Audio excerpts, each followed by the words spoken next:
You probably know by now that Afghanistan is the world leader in opium production. That is the principal crop that is being grown here.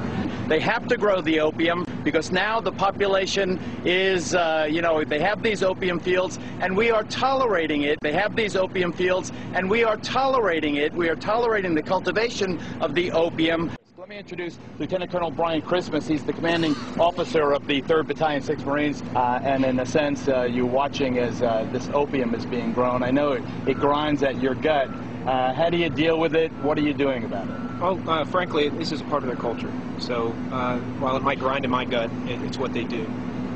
We provide them security. We provide them security. We're providing them resources. We're here to help them with that security and those resources. But I fault the politicians for putting the Marines in this position, where we can't eradicate these crops.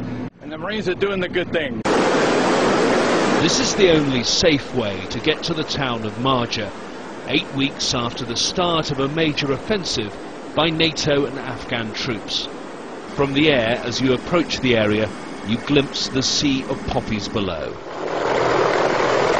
And you certainly can't miss them when you touch down.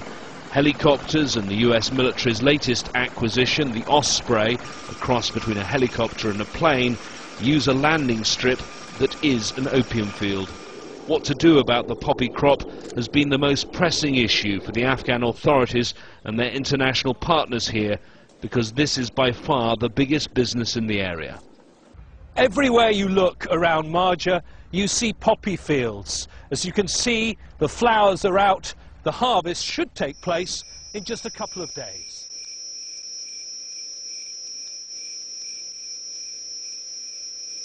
And if you want to see exactly how close the vast fields of poppy, the opium poppy, are, just take a look at this. I want to show you how prevalent it is. Just in the shadow of the United States forces, I want you to follow me into this compound. Just scant feet away. Open the old door, the door that has been here for quite a while, and what you see is a wonderland of opium. A wonderland of opium, as far as the eye can see. That's incredible. That shot, Geraldo, that you just showed us was incredible, that you just had access to it. It's right there. There's no guard there. The fact of the matter is we are, in part, turning a blind eye. In other words, we're not destroying, not eradicating the crop.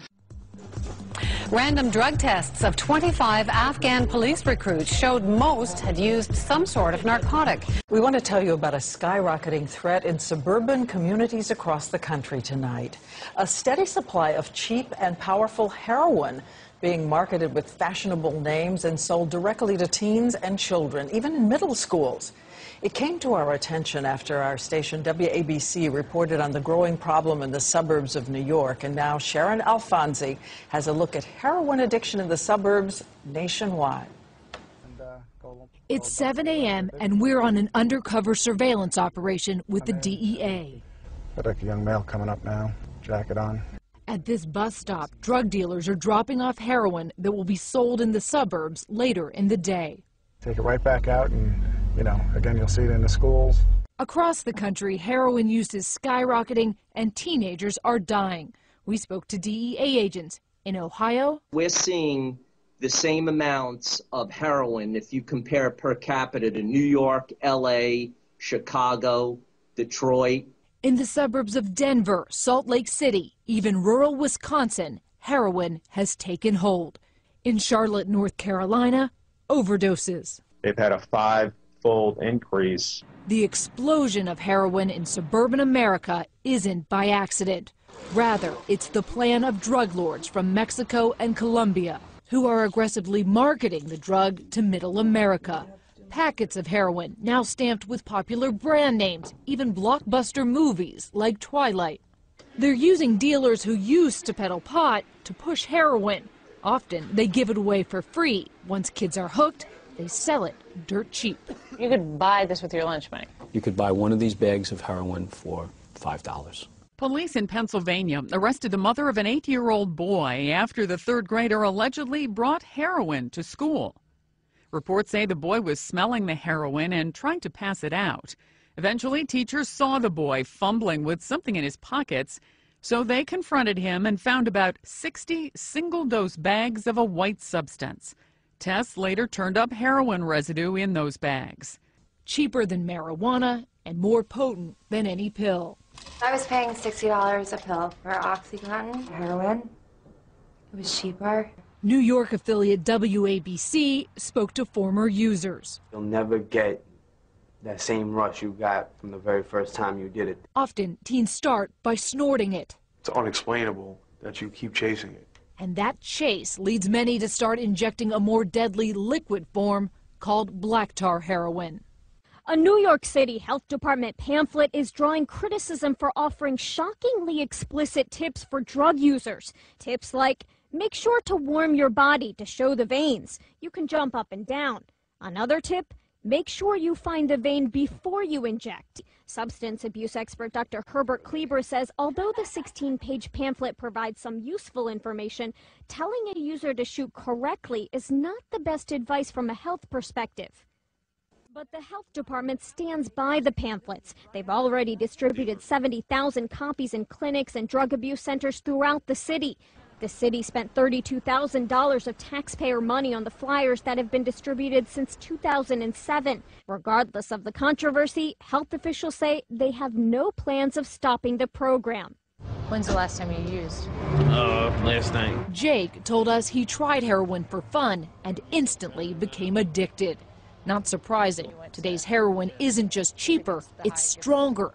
In the 70s, most heroin was about 3% pure. Today, it's upwards of 60%. And the more potent it is, the more deadly.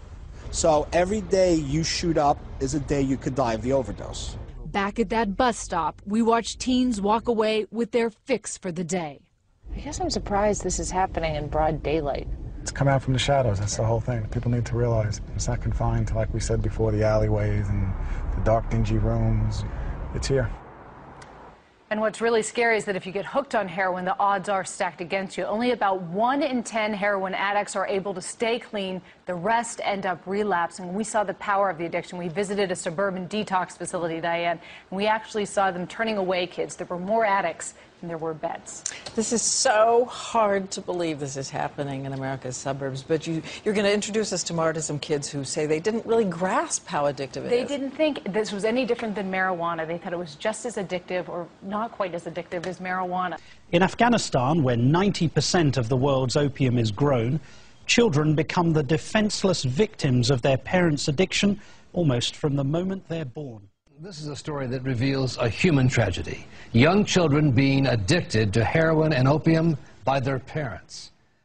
The researchers found children quietly being addicted themselves to the drugs, simply by breathing in the secondhand smoke as their parents got high. These children are paying the price of Afghanistan's drug economy. U.S. officials say these rarely photographed scenes from video made by the field researchers are clear evidence of why Afghanistan's heroin addiction won't be easily solved. This was not difficult to find. No.